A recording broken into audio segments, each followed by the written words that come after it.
আধ্যাত্মিক আলো চ্যানেলে আপনাদের সকলকে জানাই সুস্বাগতম।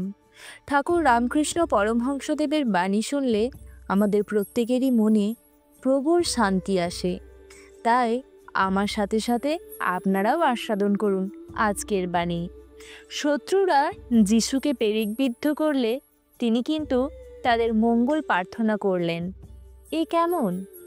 সাধারণ নারকেলে পেরেক বিঁধলে শ্বাস পর্যন্ত বিঁধে যায়, কিন্তু খড়ুলি নারকেলের শ্বাস ভেতরে আলগা হয়ে থাকে, তাতে পেরেক বিঁধলে শ্বাসে লাগে না।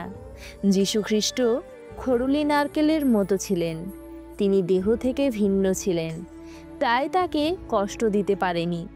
এই জন্য তার দেহে পেরেক বিঁধলেও আনন্দিত মনে শত্রুদের মঙ্গল প্রার্থনা করেছিলেন তিনি।